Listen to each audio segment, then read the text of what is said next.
Hello and welcome back to another episode of the Ealing Road podcast. Today we are back in the studio to have a chat about that performance against Wolves on Saturday. Some questions from Twitter and a short look ahead to Villa at home this weekend. Clayton is back from South Africa, back on the podcast. Clayton, how are you, mate? Well, happy to be back. Not so happy to be watching Brentford recently. Very true. And we're also joined in the studio by Nile. Nile, how you doing, mate? All good? Good, mate. How are you? All good. Perfect. Let's just get straight into this. Clayton, how bad was that on Saturday? Bad. Gosh, I mean, I've missed quite a few games. As we were speaking earlier, I missed quite a few games. I've been away, a few bits and bobs. I've still been keeping up, watching as many as I can live, watching the highlights. But I mean, was it no wins in 6 now? It's kind of telling, isn't it? Mm-hmm. We just didn't ever look like doing anything on Saturday. We just was so lacklustre. I barely remember like a clear-cut chance. No, well, the next question I was going to ask is both goals kind of came at a point where it looked like we might be about to do something. Because I remember before the first goal, De Silva had a good chance where it it comes off a rebound and then he kind of flicks it over the bar. And then in the second half, we were building a bit of momentum. And then Dawson goes down for like 5 minutes for some treatment. And they go and score up the other end. But those are the only two. There's not even chances. They're kind of just basing it on momentum. Yeah, it was just so flat. Yeah. And like you said, no wins in 6 now. I remember you saying to me during the game, it was kind of just like we were playing for nothing, almost, and that's what it felt like. Yeah, it almost feels like the spark's gone a bit. I mean, when we get to the end of the season, regardless where you finish, it's going to be like the best in our history. But it feels like, I guess, with kind of teams like Brighton and stuff, like keep winning, maybe, and obviously if results are going the wrong way, we've had some difficult fixtures, and maybe not got points where we could have over the last few weeks. Maybe it's just fizzled out a bit, and there's just that belief maybe a bit gone, and we're not looking downwards, which is nice. Like there's a massive relegation scrap, and even like probably like Chelsea are the only team that's safe in like 10th, 11th.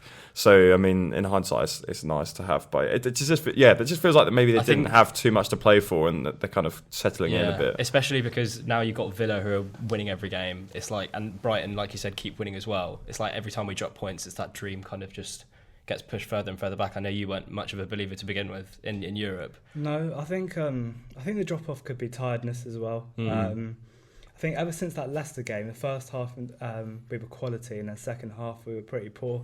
We still kind of haven't really recovered from that. We've had quite a few. I remember at that period we had quite a few like 3-game weeks, and I think the players just look shattered. I've been seeing on Twitter people questioning like the players' mentality and them not wanting it enough. I bet you they want it. The thing is, we can't really question that kind of thing because we don't know what the players are feeling or stuff like that. But I just think it's probably tiredness. Do you know who did look tired? Tony. I thought Tony looked. Yeah, I think he struggles against those teams when they have 2 big dominant centre backs. He does struggle. I remember. I mean, he's been outstanding this season. We're not bashing him, but he can have a quiet game against 2 centre backs, like Wolves did. I remember Leeds away, he was quite quiet. He's had a few games like that, but I mean, you can't bash him just because what he's done in the whole season. I actually think he looks better when we play a front 2 with Mbeumo, because Mbeumo's always close to him. Whereas when we play a 4-3-3, obviously we play with wingers, and we play in the low block as well. So like, the defence is so far back. Tony gets the ball and he's expected to hold it up, whilst Brian and Wissa or whoever it is on the wing isn't close enough to them. No, exactly. I mean, there's not really much to talk about from the performance other than it was just a bit shit. And that has been the same. It's been the case for the last 5 games, hasn't it? If you keep going back, because when's the last convincing performance? Fulham, yeah, I'd say so. And that was first weekend of March, and we're now at the end of April. I mean, we drew 3-3 with Brighton, but we were lucky to only concede 3 in that game, massively. Like we should. Gone are the days where me and Mike come on the pod and go, we won again. Ever since I sent that tweet, that we started to lose. You need to like send it again, like uncurse us. I know. We need to talk about that away end. I know it's Wolves. I remember Tom said, we can't expect much from Wolves when it's that format of away end, and it's difficult to generate an atmosphere, but it was woeful, so bad, wasn't it? So, sometimes you go to the away end and you kind of expect it. It's like, as you can see, like a lot of families, a lot of kind of that stuff, and fair enough, whatever, there's not much atmosphere. maybe some of them sat down. Everyone was stood up from what I could see. The majority of obviously it's a weird shaped away end, but like we were trying to like start like some atmosphere, and people were just kind of turning around and looking at you like, why are you chanting? And it was just like, I don't know. I feel like we get it at home games a lot as well. I think like it was like maybe a home crowd carried down to the away end was like when we're not playing so well, we do kind of, I feel as a fan base, unfortunately tend to not kind of, we're very vocal in our support as a fan base when we're doing well, but when it goes badly, and especially in like even in the West Stand, you'll just hear the whole West Stand go quiet, and obviously the West Stand is quiet, the whole ground's quiet at home. I mean, obviously this is not a generalisation. It's not all Brentford fans, but it's probably the majority. That's what it feels like sometimes. It's we do maybe where some of these other clubs that have fan bases that are a bit louder, they can. I mean, we'll probably touch on it a bit later. The Silva said on that podcast how important it is to have the fans and. Maybe some noise from that weird away end and Wolves would have helped. I know. Take a bit of the edge off of such what was such a lacklustre kind of just dull performance. I just don't see why, if you travel all the way to the Wolves, for example, why you would just like make no noise and not support the team. Like you travelled all that way just for what? Just to sit down and be boring. Yeah, like I saw some stuff on GPG. Like a lot of people were saying the same thing. Like. We've had some bad away ends, and then it's like I just don't understand how it works. Like Arsenal away last season was the same time as this season. Last season, bar Nile making the guy cry, the atmosphere was horrendous. It was so bad. Fast forward 1 year, obviously we're doing a bit better, but they're top of the league as well. Like maybe slightly different circumstances, but the away end was great. So I just don't. Sometimes I feel like our fans just turn up and it's just like the atmosphere is just awful. Yeah, it's just one of those things. When you're playing well, the atmosphere is always going to be better. But I do think we struggle when we play badly to try and get behind the team as a fan base. At the same time, as Brentford fans, we're used to being in the Football League. Like, even if we're 17th in the table, the noise should still be like. No, I agree. But it is what it is. We have a lot of tourists coming to away games these days as well. Liverpool away has just gone to general sale. You didn't see that. I'm a member sale. Member sale. That's why I'm swerving it. I can't. I'd rather watch it on the stream. Yeah, I'm not going to that. But yeah, the podcast that you mentioned, basically, there's been 3 podcasts that came out today featuring Brentford. Well, 2 Brentford players in Josh Da Silva and David Raya, and then the sporting director Phil Giles. But on the podcast with Josh Da Silva, he literally they segued into a segment about the fans, and he says, the fans don't realise the impact that they have, and it just baffles me. If we've got literal players coming out and saying how much of an impact we can have, but we go to Wolves and the team plays flat and the atmosphere's flat. What do we expect? Also, with like Thomas Frank mentions it in every press conference. You said it last week. I said it last week. He wants us fans to like be there for the team. If he thought if he thought we were there, he wouldn't be saying that because it'd just be a given. But we're not. So it's like when Pep, like after a bad game with Etihad, Pep just like calls the Man City fans shit, and then for the next 2 weeks they're super loud. Like, it works quite well. I think if Frank did that, we'd just get told to fuck off. We'll get onto Frank's post-match comments because after that performance, I think everyone wanted him to come out and just say, look, we were beaten by the better team today. We weren't at it, and we got beat. But he didn't. He came out and he said it was a fairly even game. And I told you about my sort of issues with him coming out sometimes a bit bitter in post matches, but I don't understand. I'd much rather him have just come out and said, do you know what, that was just an off day. But at the same time, you don't want to bash the players. I know he's not going to bash the players, but just to have a little bit of clarity, you don't want to come out and say that was a fairly even game when you've got 2,000 away fans who have watched pile of crap for 90 minutes. Yeah, it's weird. Am I right in saying we won that game on XG? I think we had 0.7. Well, that's what I was thinking. So have you both listened to the Giles podcast? Yeah. So obviously the big theme around that is kind of not worrying about the result, we're worrying about the performance. So I mean, as much as I agree with you about Frank's great in presses, like he's good value, but he does have that in him. But I mean, maybe that's where it comes from. It's kind of from that club identity that yes, maybe we didn't play well, but on another day, I mean, both the Wolves goals were quite lucky. There was deflections in the build-up and etc. So he probably feels that on another day maybe it could have gone at least a point, but we didn't create enough for it. No, I don't think so. And if you look back to a few, like especially Brighton, like we got so lucky to get even a point out of that if you looked at the stats in that game.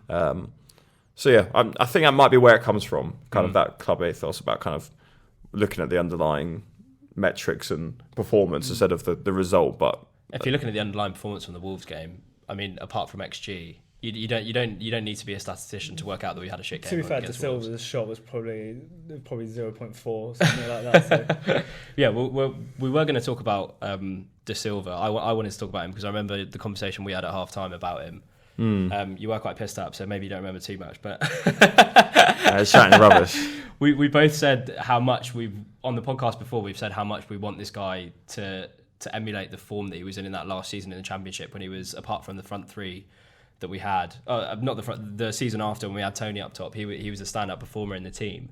And after listening to that podcast, the way he says, I still feel I've had an okay this season. He's started less than half the games, and he feels like he's at 70% after coming back from the big hip injury that he had. I want him to do so well, but that performance, like his performance against Wolves, I could hear every time he gave away the ball. It's getting towards scapegoat territory. I'm kind of seeing the same pattern that Romain Sawyer's had when he was really good. He was really poor. Yeah, and he was really bad, but he hasn't been great this season. Let's be honest. But he's had flashes, hasn't he? He's had flashes, and actually, if you look at the stats, I don't want to be like the stats. I think he's in like the whole of the Premier League. He's had the most successful take-ons. It's like progression. Dribbles, ball carries, that kind of thing. So I think the stats are there. It's just about being consistent and just doing more on the pitch. Maybe his work rate has been questioned in recent weeks. But yeah, I still think next season, I have been critical of him, but next season I feel like we'll see the real. I really hope we do. Yeah, I really hope we're all backing for him. We know how good of a player. It's a funny situation, isn't it? Because it's like you feel like he's like a different player. Yeah. And I mean, he had an awful injury. He didn't play football for the best part of a year, did he? So. But honestly, he's the most talented player I've ever seen at Brentford. I would go that far. Wow! When we got promoted, I was like, look out for De Silva to non-Brentford. He's so good. I feel like people forget how good he actually was in the Championship. He was unreal. I remember that goal against Reading in lockdown. For that Reading game, I think he played on the right. He was like a right winger that game, and he absolutely. He scored two against Reading. He scored the top corner goal that he always scores with his left foot, and then the one where Tony kind of like. Yeah. And this was a game where Elise, who's getting all this hype around him at Palace at the moment for the way he's playing, I think he might have scored, but obviously De Silva, I'm fairly sure, was man of the match of that game. Like this is the same kind of caliber of players. Unfortunately, one had a hip injury, one didn't. But I mean, like we say, I hope he can get back to where he was and further. Yeah, 100%. Where do we go from this result? Do you think? Do you think now, even if we beat Villa on the weekend, do you think Europe's done? Yeah. But come on, since we started this podcast, it's always been a kind of running theme. But we always said it's probably not going to happen. There was never a time when we had full-on belief. But I can't lie, when we were in the pub in Birmingham on Saturday evening after the game, and there was all these a lot of Villa fans, and they were very happy with themselves. It was really grinding my gears. I was purely out of jealousy. But no, I don't know. I don't see us getting a result on Saturday, but it's the G-Tech. You never know. You never know. Yeah. But I mean, seeing the way they played against Newcastle, who's such a formidable force this season, at the early kickoff last Saturday, it's gonna be a tough old game. That. Yeah. No, I agree. I think with the way Emery sets up his team as well, it doesn't suit us at all. I think his teams like to play on the counter attack, and I've said before when teams sit back against us, we kind of look clueless. Yeah.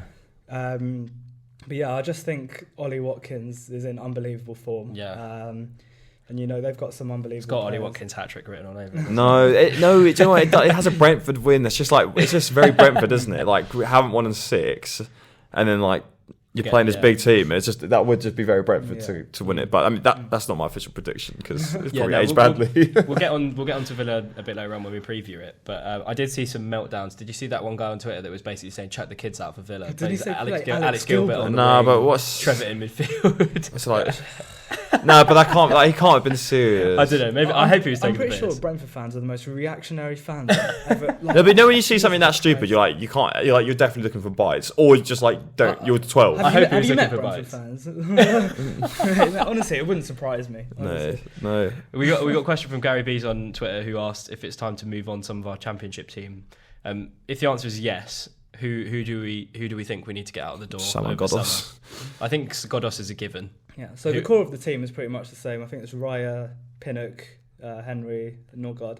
I think we can upgrade on a few of the players. I think Pinnock, I love him, but then I feel like we can get maybe a better left-footed ball-playing centre back. Maybe someone who's younger. We're definitely going to bring at least one centre back in the summer, given that Pontus is leaving. Probably two. I'd probably like to see. I want to see him. Charlie Good's still on loan, isn't he? So, I think it's about time he gets moved on permanently. He might even be out of contract, and Mads Beck maybe stuck around. Yeah, we can get an upgrade on him.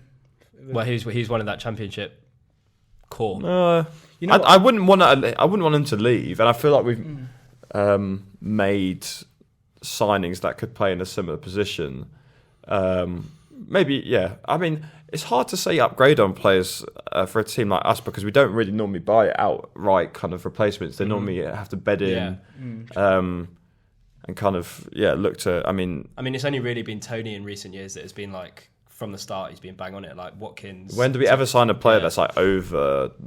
Like between the age of like 25 and 30, like sometimes we'll sign like players like Ericsson and are kind of the exception to it, or like Pontus was an example in the Championship, and we could sing all his praises after the recent news. That's probably what he has played his last game for Brentford. I do think we'll see a surprise sale this summer though. I can see maybe like Mbeumo or I can really see it being Mbeumo. It's about time because I think we can get big money for it's him about time, like one of those like we got cherry picks, isn't it? Yeah. How much would you take for Mbeumo though? When does his contract? I don't know when his contract's out. Maybe a couple of years.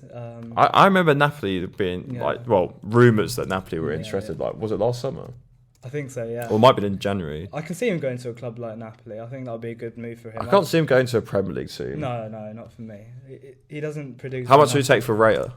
Well, the on the podcast, apparently Fabrizio Romano tweeted the other day. I didn't actually see this. But Fabrizio Romano's like null and void now because like all he does is just get agents to pay him to tweet stuff. So like anything you see from him is just an agent telling him it. Yeah. Because that's clear, like, that stuff about Tchaikovsky complaining, like obviously from his agent because he's annoyed, and then Raya's agents have gone to him and go, okay, well now all the club go, well we want 40 million. Like. Obviously, he's this big, like, verified journo, but, like, if you read everything, it's so clear that it's come from, like, it's not... I mean, you have to have sources somewhere, and it's going to be from that. To be fair, the players probably tell their agents what to tell the media and stuff. Like, the agents won't go behind the players' back. No. So I can't find how... My internet's down on St Mary's for some reason, but I can't find how long Mbeumo's got left on his contract. But I can't remember... I would say if he's got a couple of years left at least... Yeah. I don't remember. I don't know contracts in the last couple of years. Maybe I don't think he did. 20 million. 30. 30? 35. 30. Yeah. At least 30. I love Mbeumo as well because we've talked about it before. Like he has so much potential. When he's bang on it, he's really, really good. But it's just consistency wise, he's just like. And credit to him. Last week, I remember. I think he lost the ball a bit further up on the pitch, a bit later in the game, and he ran back, and you could see the frustration. The Wolves fans took the piss out of him for it because he smacked the ball on the floor. But you could tell he cares. He's still 23, you know. That's what I'm saying. Like earlier, when you said when the players don't look like they want it anymore, or something like that, they you can tell they all want it, but it's just for some reason it's just fizzled out. It didn't click. It just like looked a bit sluggish. But it's 2026. 2026. Deal the start of 2022, an extension. So it's like a good 3 years. I think 30 mil, a bit more, would be great bit of business. But I don't know. I think he's been there at the team for a long time. But I mean, I think he started playing for us when he was 19, right? It's been a long time, and we yet to still see a consistent season where he's. Apart from his best season was BMW, the one in the BMW, which I think was part of the fact that strike force was unbelievable. I mean, both like Benrahma. Well, he won't be next season, but he's been playing very consistently in Europe this year. And Watkins, if Villa keep going the way they are, he'll probably be playing in Europe next year as well. Yeah. So, and he had De Silva behind him as well. They talked about it on the podcast. Like, people really don't, or they don't appreciate, or they just don't say how good De Silva was those couple of seasons in the Championship. I wouldn't want to see Mbeumo leave. Maybe someone to come in and give him and start over him. But no, I wouldn't want to see him leave. Definitely not. Okay.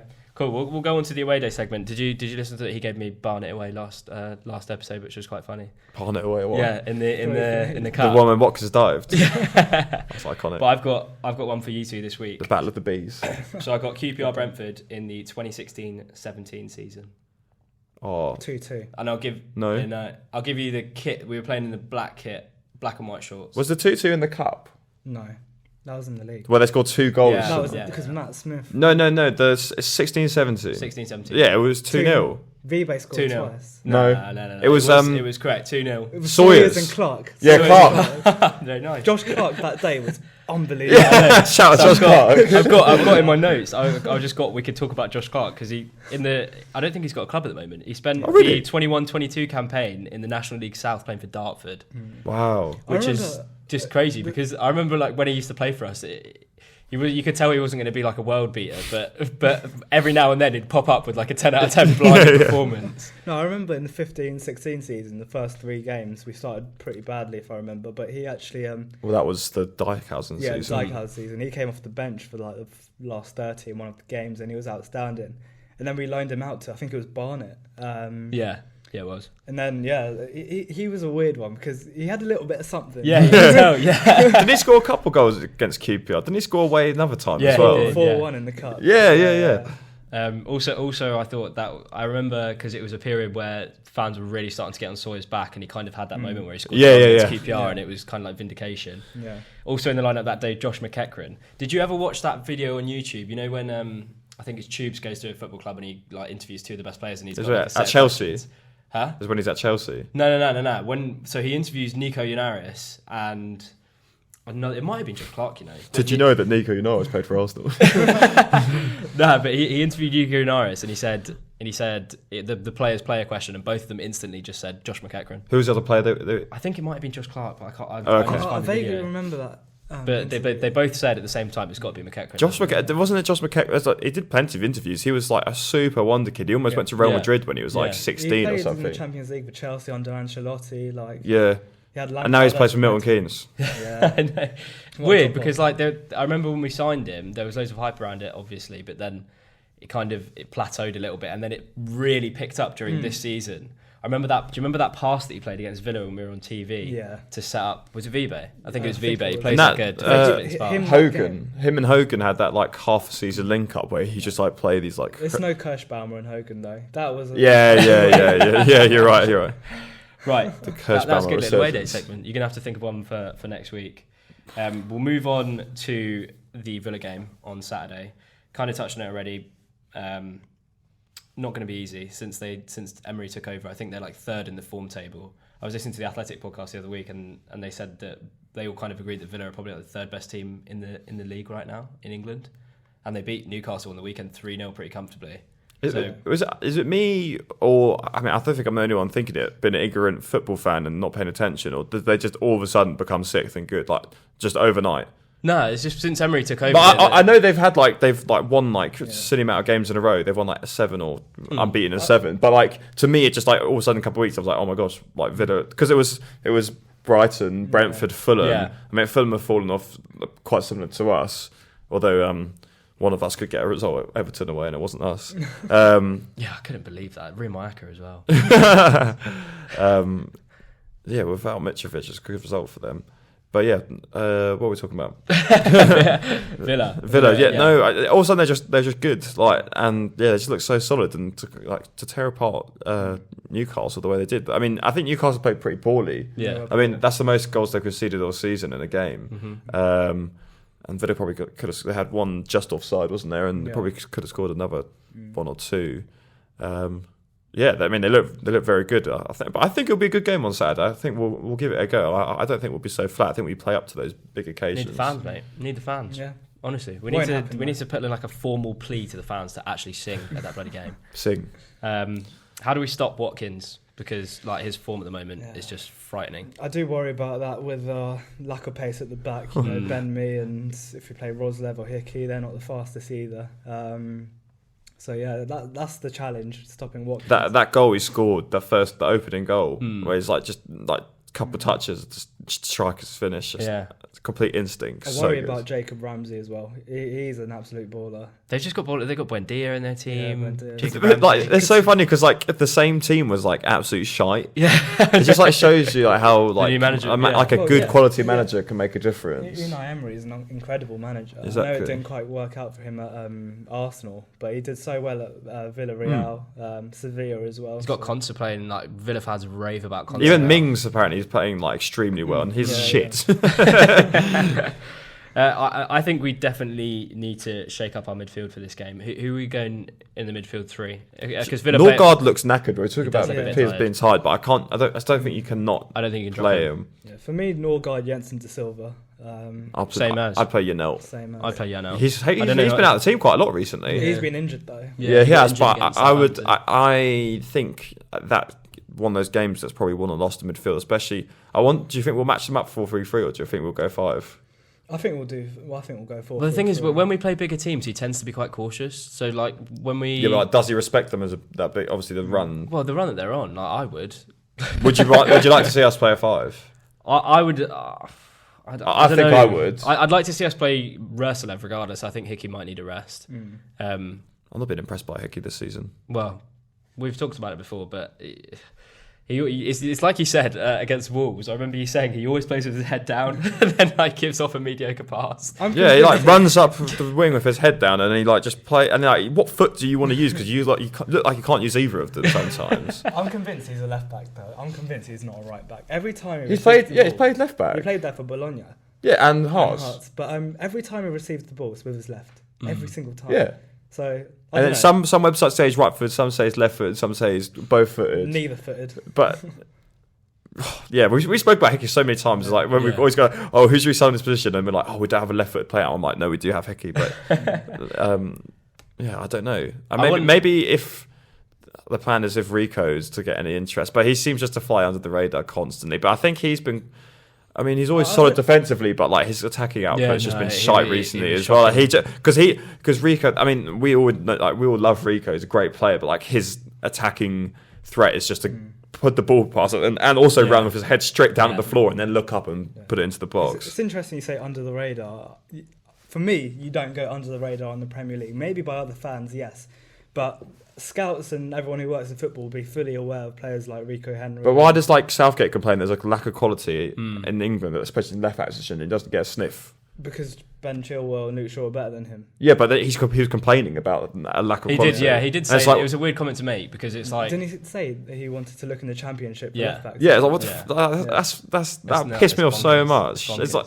He's a very like sensible manager. But it is what holds him back though. That's like I've been starting to see it the last 3 or 4 games. His attacking output. Since you mentioned it, his attacking output is just compared to a Chilwell or a Shaw. Especially for that England team, which in the tournament is probably looking to line up potentially with a back 5 in big games. You can't. I mean, his defensive, despite being 5'7", you probably would think he's more attacking, but he's actually probably a better defensive centre back, like a centre back, left back. He's I say it every time. I've never seen him be outpaced or outstrengthed by any player in the Premier League. Mo Salah, even Traore, no one. He's extremely good in that sense. So you're confident then for Villa on Saturday? No, I'm not confident, but I feel like I know this team, and obviously been on a bad run. And I know what you mean. It would be very Brentford to go and lose 6 and then beat one of the informed teams. We've always been a streaky side, though. I feel like we've either lost 6 games in a row with unbeaten and like there's no in between. Yeah.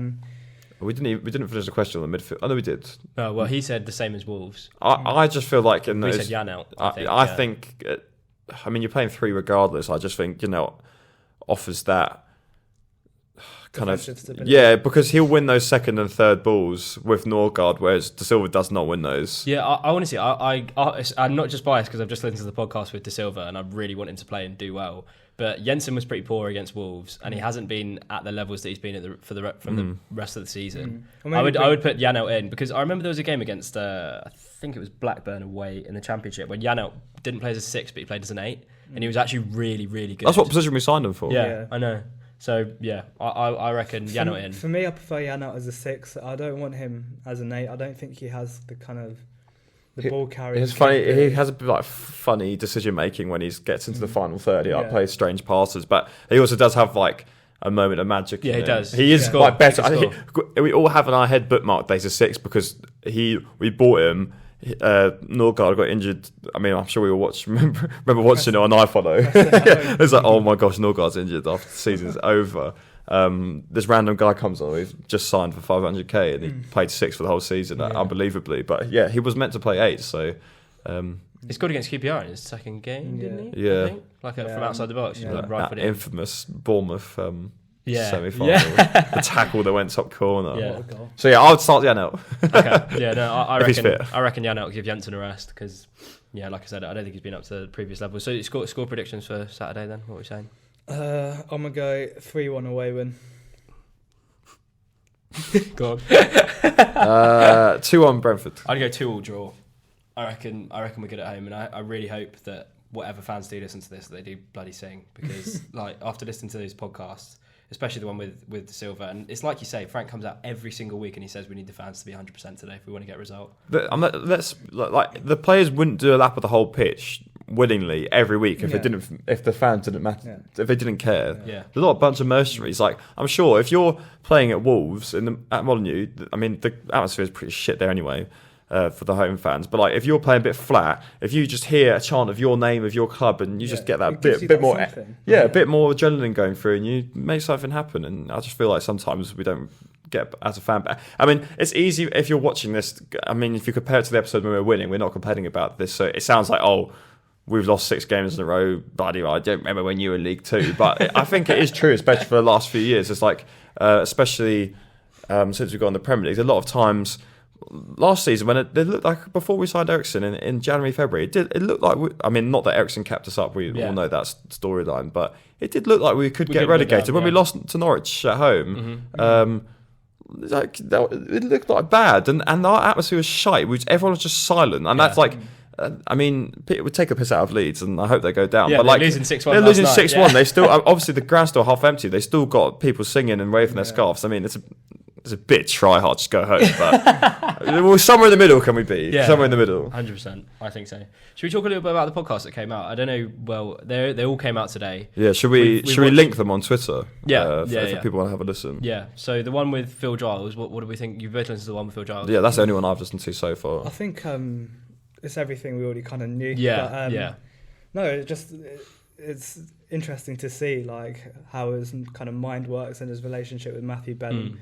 You know, I'm really intrigued by Matthew Benham, like what his role actually is within the club, because it seems like Phil Giles is kind of in charge of everything. Yeah. Well, he says in the podcast that he doesn't really do any kind of day-to-day kind of stuff with the club. And then he said if like he basically seems like he's the only person that kind of has a close working relationship with Benham, and then like even if Benham will already speak to Frank, but he'll maybe sometimes Giles will speak on the behalf of Benham to Frank. And I like the bit about kind of how Matthew doesn't like it when we play on the back foot when we go. I'd love to see his reaction against Forest when we considered that one against Forest like that. I hate that as well, so I'm with Matthew on that one. Do you remember our first season in the Championship? I think we're playing Ipswich away, and we might be 1-0 up in the 90th minute, and we left 3 players forward. No, so Ipswich had a corner in the 90th minute, and we left 3 players forward because Matthew Benham wanted us to be like on the front foot or something.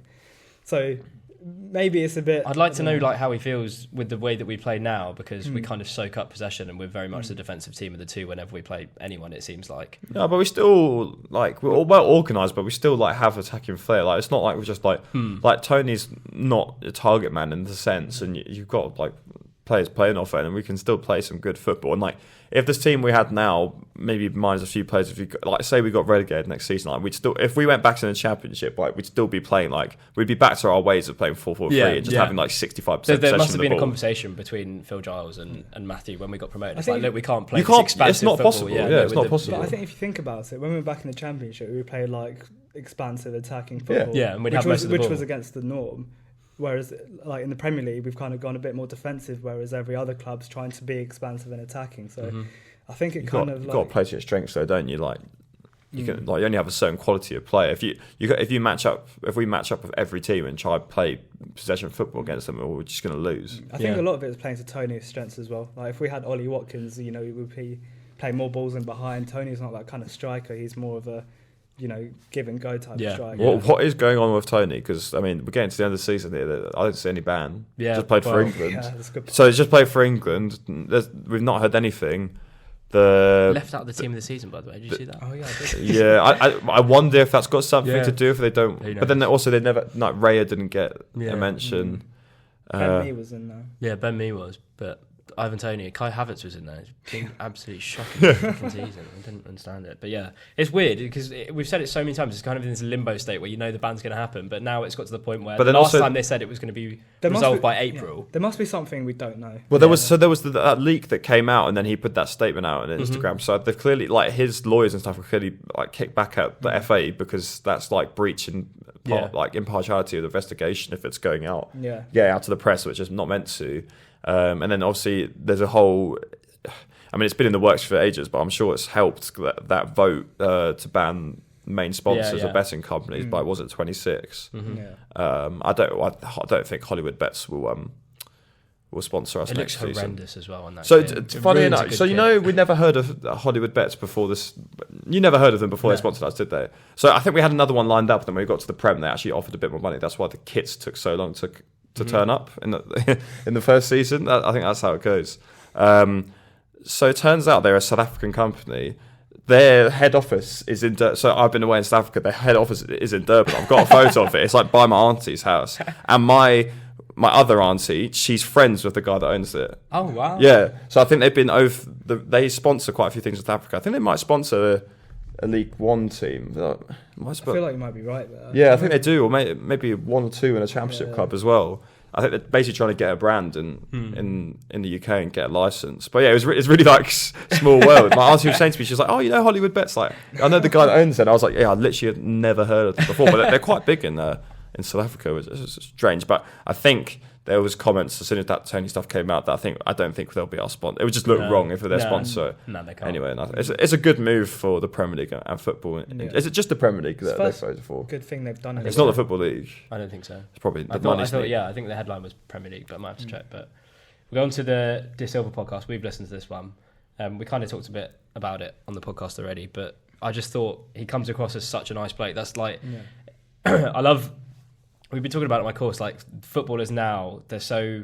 I don't want to slag off footballers, but they can come across so inauthentic in their interviews and stuff like that. And the PR that they do outside of the club normally gives you a better taste of what they're actually like. And completely the exact same rings true when you listen to the De Silva podcast. Comes across so humble and so grounded. That's why it makes me want... I'd want him to get back to those levels that he was in the Championship. And the fact that he knows that he's not at those levels gave me a bit of confidence that he could potentially get back there. What was the podcast he was on? So I looked at their account. It's called The Beautiful Game. They've got 15k followers. Have you heard of it before? I've listened to a couple. They get ex-pros on, but I think they've got a close network. So nice. At the end of the podcast, they said, "Can you recommend someone that we think would be good on the podcast?" Did you recommend Ezri Konsa. But apparently they're really good mates or something. Oh, nice. But yeah, no, I thought it was really good.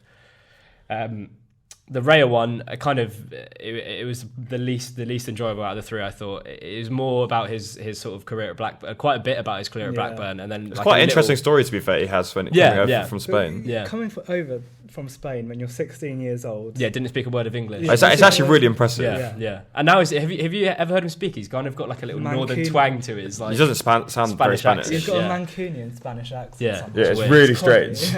Only a footballer could have that. But yeah, towards the end, it kind of confirmed that he was looking to move at the end of the summer. Yeah, you can't blame him, to be honest. No, I can't. For me, he's top 3 goalkeepers in the league. No, he's fantastic. He's had 2 Spain caps. I don't feel any remorse towards him for wanting to do that. I think it's fair enough. Yeah, he's extremely good. I hope he goes somewhere and they back him. And I do wonder. I mean, between this Tony, what I was going to say about Tony is I saw he was linked with Newcastle, which is kind of obvious, isn't it? But I can't see him going for big money or going anywhere until the betting stuff's over. Yeah. But say in the summer between a ban or a transfer and losing Raya, you're losing 2 big players in that team. But it's not past us to go and replace him. Yeah, no, it's not. But it's still a worry. We've never replaced players like that in the Premier League. We've done it in the Championship. Yeah. I mean, Raya's so key to got to spend more money. That's the I can't. Could you see Strakowska being a starting goalkeeper though? Well, there was the whole thing. He just doesn't have the ball playing ability. He doesn't. We watched him against Colchester in the cup. He was pretty poor that day, to be honest. But you can't judge him off one game. The guy was Lazio's number one for a few seasons. I know he got dropped at the end of his spell there, but there's obviously a good keeper there. I think he'll be off though in the summer. I'd really like to get someone in there. I think we could easily sign 3 goalkeepers in the summer because Raya's leaving, Koshin might be leaving, Cox will probably go on. We've still got Balcom though. He's on. Has he gone? He's shit. Yeah, but it's also like 22, 23. I thought he was on loan somewhere. He got dropped, I think. No, I swear he was on. He's definitely he would have broken into a first properly somewhere. I thought he was really supposed to. But be yeah, Cox was playing for England under 20s. Surely when you're a goalkeeper, there's a point where you get that you just need to play a full season, even if you go back and play in League Two. That doesn't really matter where you play. I think we'll sign obviously the first choice goalkeeper, then not Luke Daniels type, but his Ben Foster. Ben Foster, get him on a 12-month deal. But yeah, no, check out those podcasts if you haven't already. I'll link them when we tweet this out. So the Eden Road podcast will be back next week to review the game against Villa and to look ahead to Chelsea next Wednesday evening. How are you feeling about that one? I'm looking forward to that one. Yeah, no, we'll win that one. We'll win that one. I hope that'll be good. With it being a Wednesday evening, I think the atmosphere could be good, especially because we've done them 4-1 last year. Yeah. But yeah. Yeah, looking forward to that. Also, look out for a special episode that I recorded with Mark Chapman, committee member at Bias. I'm not sure when I'm going to release it yet, but it should be in the next couple of days. We basically just walked through the history of Brentford, so it was actually really fun to do. Did a bit of research before. So yeah, look out for that as well, and we will see you next week. Cheers. Cheers.